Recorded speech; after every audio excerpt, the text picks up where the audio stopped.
बल्ल बल्ल आज यहाँ फुर्सद मिलेर सबै हिउँ सिउँ सबै खाइसके चिसोले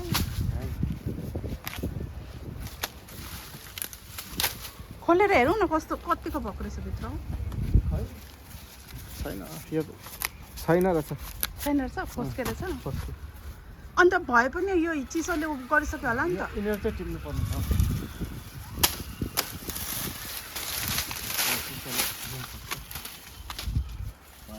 छैन है सबै काटे मात्रै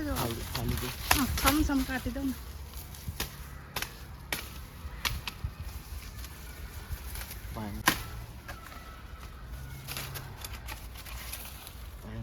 कुयो है क्या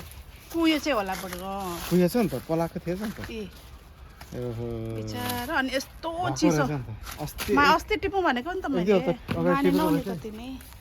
मकै त मजाले भएको तर यहाँको चिसोले चाहिँ हामीले टाइममा टिपेन सबै कुयो छ त्यो माइनस हुनुभन्दा अगाडि हामीले चाहिँ उ गर्नुपर्ने थियो क्या टिप्नु पर्ने थियो अब यो मकै हुन्छ है भनेर त हामीले खासै रोपेको यहाँ त्यति राम्रो हुँदैन पनि सो हरियाली दिन्छ भनेर हरियालीको लागि रोपेको पछि यसरी उ गर्ने झ्याउ हरियो रोप्नुसम्म ठिकै हरियो ठुलो भएर हरियाली दिनु पनि ठिकै तर लास्टमा यो यसरी क्लियरिङ गर्नु चाहिँ यो चाहिँ गाह्रो सबैभन्दा वर्स्ट पार्ट चाहिँ एक दुई हप्ता त्यही त त्यो माइनसमा झर्नुभन्दा अगाडि टिपेको भए पनि हुन्थ्यो कस्तो चिसो भयो अस्ति एक दुई दिन मकैको फेद त पुगिसकेछ अन्त त्यही त नि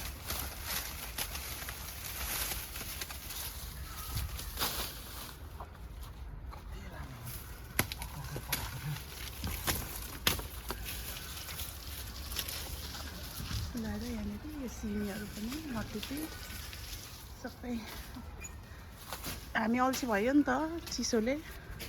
बाहिर निस्किनु मन लाग्दैन यो लसुन प्याजको पत्ताहरू चाहिँ यिनीहरू चाहिँ एभरग्रिन रहेछ त्यतिकै ओ पापा ल्याएर यहाँ हामीले यो फर्सी धरी टिपेन छ यो कुयो नि झरेछ बिचारा फर्सी टिप्नु बिर्सेर यो चाहिँ दामी फलेछ खै हेरौँ त यो ओ नगरेन चाहिँ हेरौँ न खोला न किन राख्ने भन्ने प्लान छ मेरो त्यो खोयैसँग त राख्ने होइन होला नि त ए खोया छ नि त ढिलो सबै आमामा दामी भएको रहेछ यो चाहिँ फुल फलेको रहेछ पानीले भिजेर त्यो चिसो मैले भने नि त्यो माइनसमा गएपछि चाहिँ यतिकै राख्नु एउटा चाहिँ दामी भएको रहेछ उसिनेर खानु त हुने रहेछ हुँदैन लेट भयो नि हामी यत्रो पानी पऱ्यो यो माइनसमा गयो टेम्परेचर अनि कहाँ हुन्छ त्यो पनि छ जस्तो यो पनि छ जस्तो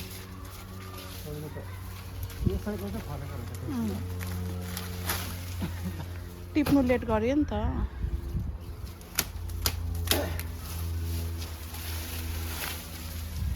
अब सबै काटिदियो अब सबै यो त काट्नै पर्छ नि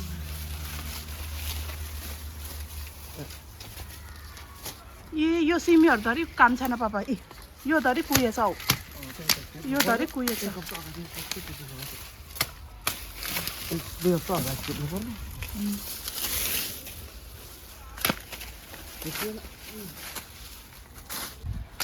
पहिला त्यसो सुकेको टिपिन्थ्यो ड्राई यसो बिन्स खानु अहिले त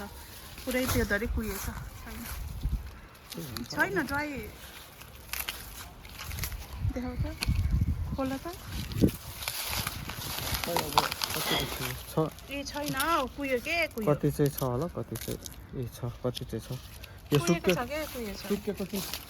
छिटेपछि चाहिँ कुहिँदैन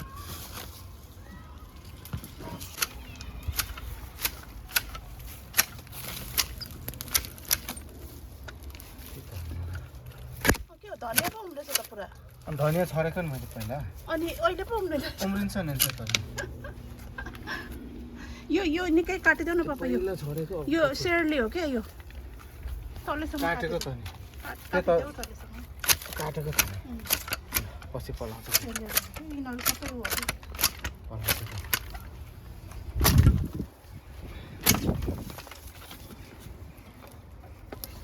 यो तितेपाती नेपाल कि यहाँको तितेपाती भयो नेपालको यहाँको यस्तो ठुलो हुन्छ यहाँको त्यस्तो ठुलो के हुन्छ यो नेपालको सिस्नो हो त्यो मऱ्यो यहाँ थियो यो यो यहाँ रहेछ त यो त्यो त होइन नेपालको यहाँको त्यो हो मर्छ के हो वेदर नमिलेर होला नि है हो खोइ त बाँच्छ कि त यो भित्र अलिक यो दुमो के गर्ने यो छाट काटिदेऊ यो पनि अनि पो पलाउँछ त राम्रो त्यो त्यस्तै हो सुकिसक्यो त नि यो त पुरै पछि हरियो हुन्छ नि यसैले यो चाहिँ यसै नेपालको दुमो कि दुबो भन्छ अब नाम त थाहा छैन उसले दुबो हो दुमो होइन नाम त थाहा छैन भन्छ दुमो भन्छ यार दुबोलाई त्यस्तै समथिङ कसैले दुमो पनि भन्छ नि त कसैले भन्दैन दुबो तपाईँ सुनेको छु के अरे के गर्ने अरे यहाँ त्यो खन्ने कहाँ छ भने त सबै त्यो उसमा छ नि स्टोरमा छ नि लिएर के त उयो सानोले खन्दा हुँदैन हुँदैन खै कहाँ सानो खन्ने यसले यो धनियाँ हेर ओ माई गड लास्ट इयर छरेको धनियाँ हेर न ल यसरी पलाउँदैछ ल यहाँनिर स्टोर गार्डनको ओ पर छ म त यहाँ पस्नै सकिनँ ल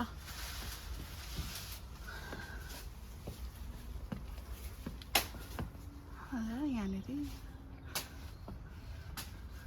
तिमीलाई त यहाँनिर पनि रोपेको रहेछौ नि त नेपालको सिस्नो रोपेको होइन त्यहाँ राखेको नि यता मर्छ कि भनेर जेस यो मरेको त छैन होला बाँच्छ होला तर यहाँ त नि के हुन्छ र यहाँभित्र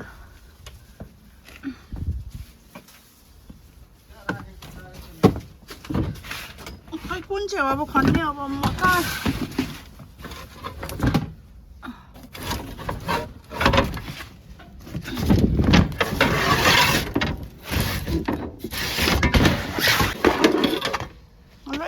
निकालेको अरे अरू त म सकिनँ त्यो होइन हौ खन्ने मेरो त कुदालो थियो त अब कोदालो यो पो कोदालो त हो नि त अन्त त्यस्तै कसरी खन्नु यो खन्ने होइन त कहाँ त्यसै खन्छ मेरो खन्ने थियो त कहाँ गएको आफै खोज त छ त्यहाँ भरि छ मैले देखिनँ मेरो खन्ने कहाँ भइसक्यो उहाँ छ खन्ने जति सबै कुनामा लगाएर राखेको छ अब कुन चाहिँ हो मैले होइन नि कसले राखेको त्यहाँ तिमी हो नि राख्ने यहाँ त छैन नि छैन म हेर्छु है त खै यहाँनिर छ कि त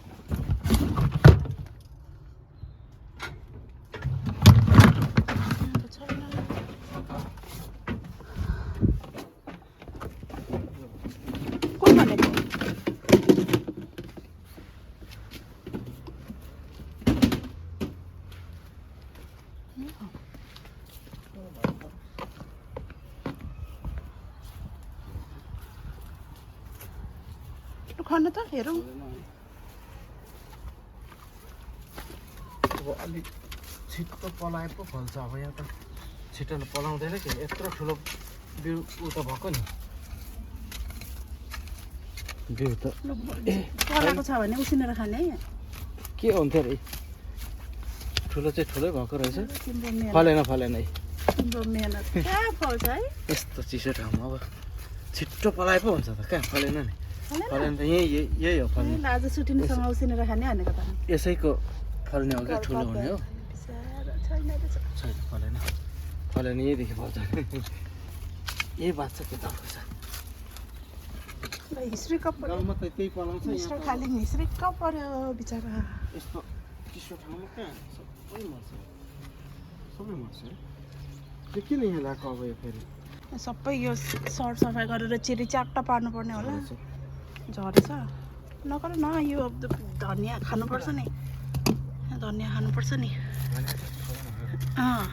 धनियाँ अनि यो लसुनको पत्ताहरू धनियाँ यो सेलेरी हो कहिलेकाहीँ यसो धनियाँ फ्रिजमा सकेको बेला यसो 1-2 पात यहाँ पायो भने पनि हामी स्वर्ग पुगे जस्तो हुन्छ। ल खोइ खानु यो चाहिँ खानु कतिवटा फलेछ के तिमीले के पो भन्थ्यौ यसलाई गाबा के अरे पिडालु तर यो त फलेन छ यो देखाउ त यता फल्नु खोज्दै थियो रहेछ। यसको साग खानु मात्र हुन्छ होला सायद अर्को साग फलेको सायद फलेको थियो फले पनि यो चिसोले अस्ति नै चाहिँ टिपेको भए हुन्थ्यो। यति नै अरू क्लियर नगर्ने आज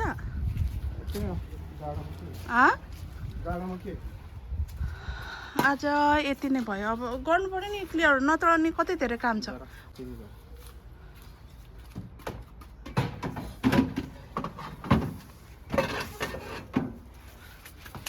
त्यही भित्र राखिदियो।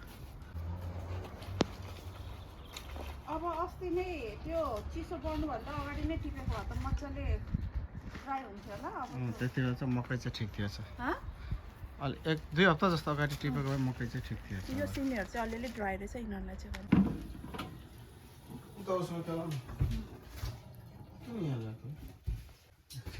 यो गार्डनमा फलेको सुठिने है यो अस्ति टिपेको जस्तो खाँदै फलेको छ होला तर कुहियो होला चिसोले। अब उसको लागि म रेडी गर्नुपर्ने छ माघे सङ्क्रान्तिको लागि। ल अहिलेदेखि पो गर्नुपर्छ इस्कुसहरू कसरी आउँछ कि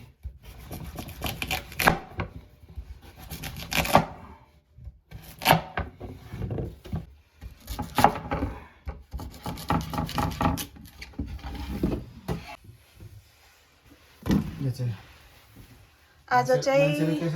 बुढाबुढी आलु सुठुनी खाने विचार गरेर नुन खोर्सानीसँग आजको खाजा। गैर आवासीय नेपालीहरूलाई दोहोरो नागरिकताको व्यवस्था गर्ने भन्ने पनि प्रावधान आउन सकेको छैन। त्यसैले आओस् हामी त्यही अपिल गर्न चाहन्छौँ।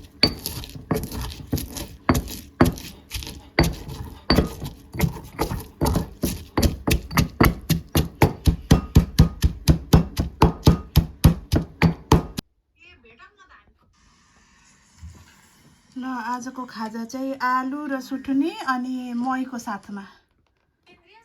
अनि हरियो खोर्सानी